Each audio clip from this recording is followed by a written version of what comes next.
Donc, pour la terminaison d'un processus, nous avons deux méthodes différentes.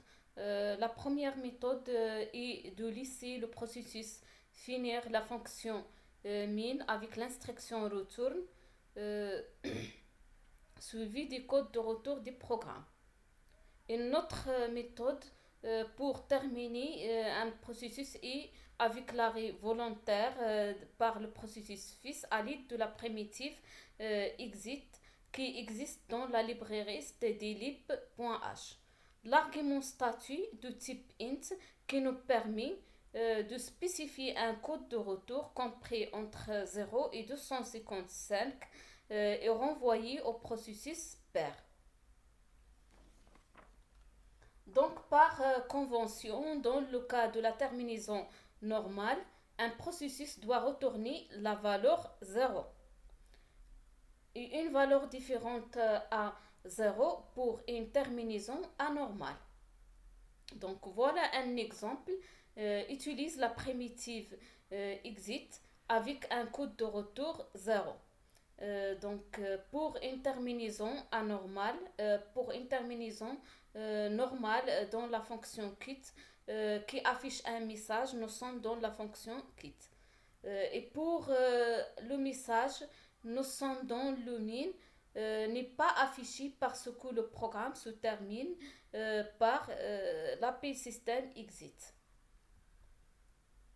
Donc, lorsqu'un processus se termine par l'API system exit, le système supprime tout son contexte sauf son entrée dans la table des processus.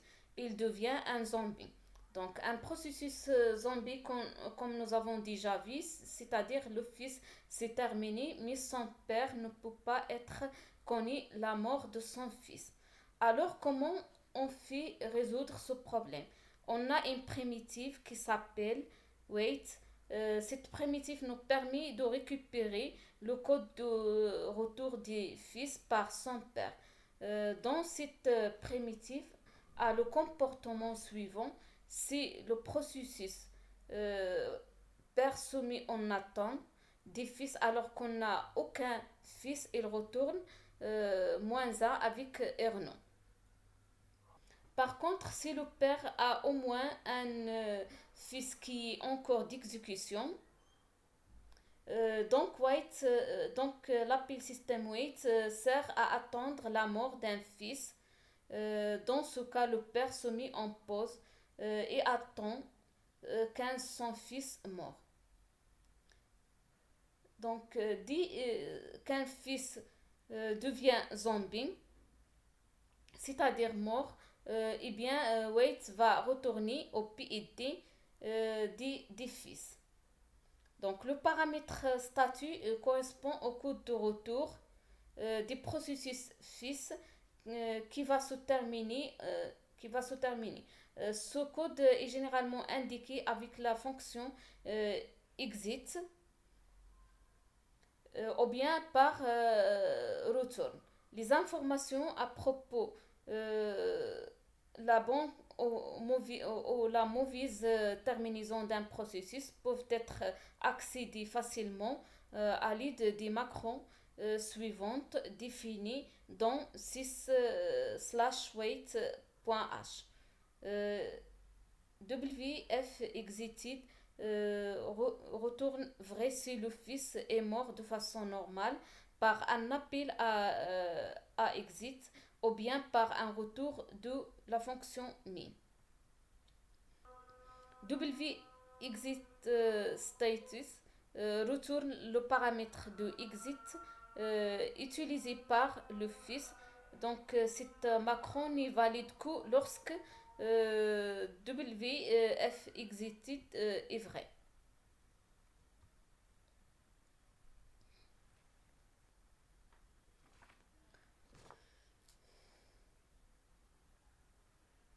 Donc, le processus récupère le code de retour de son fils terminé par la primitive wait.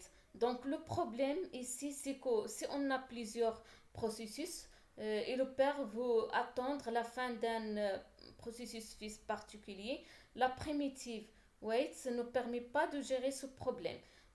Pour cette raison, on a besoin d'utiliser la primitive waitPID qui permet au processus pair d'attendre un fils particulier. Donc, dans cette primitive et dans les librairies 6 slash type.h et 6 slash weight.h et qui possède trois arguments et il retourne à PID-T. Donc le paramètre PID indique le processus à attendre. Le paramètre statut a le même rôle que wait qui récupère le code de retour des fils. Le paramètre flags permet de préciser le comportement des wait PIT. On peut mettre 0 ou bien on utilise les valeurs suivantes. Donc 1, c'est-à-dire wait PIT attend la mort des fils comme wait. W no hang dans ce cas bien sûr wait PIT récupère le zombie si le processus est mort mais retourne 0 immédiatement dans le cas contraire. Dans cet exemple, le père récupère le code renvoyé par le fils dans la fonction exit. Bien sûr, utiliser la librairie 6 slash wait.h pour bien sûr l'appel système wait.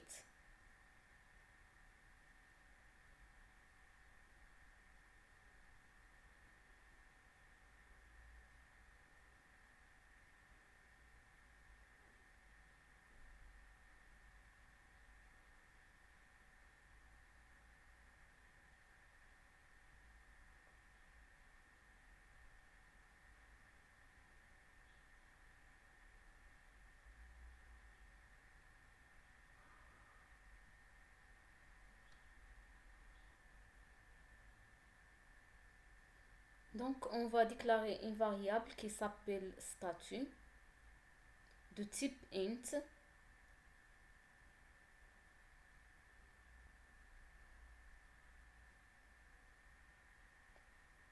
Donc le processus pair fait un appel au wait pour qu'il doit attendre l'exécution de son fils.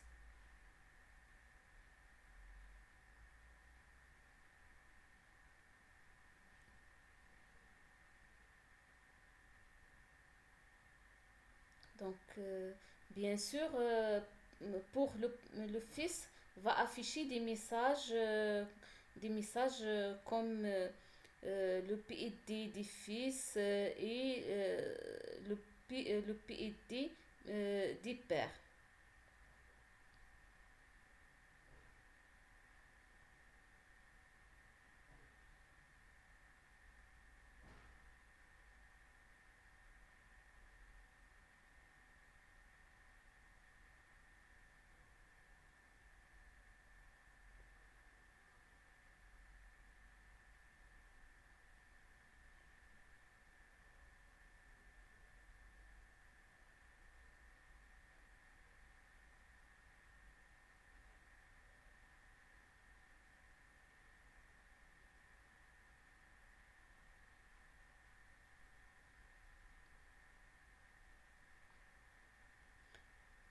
Donc la primitive wait donc va récupérer le code de retour des fils et le renvoyer par le père qui affiche le numéro de PID de son fils et le code de sortie des fils par W exit status.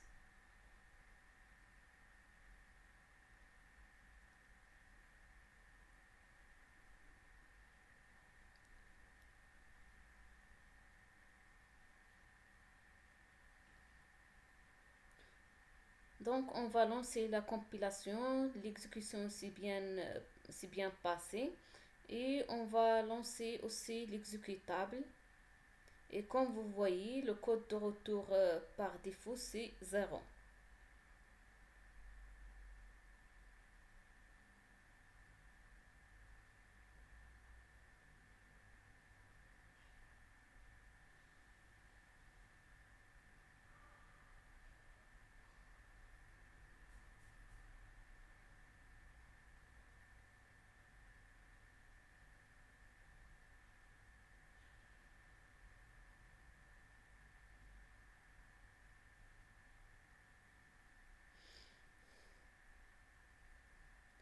Donc maintenant, on va utiliser l'appel système exit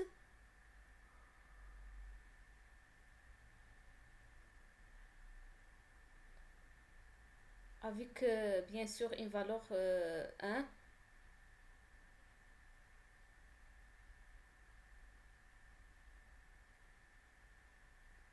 Donc, comme vous voyez, le code de retour c'est 1.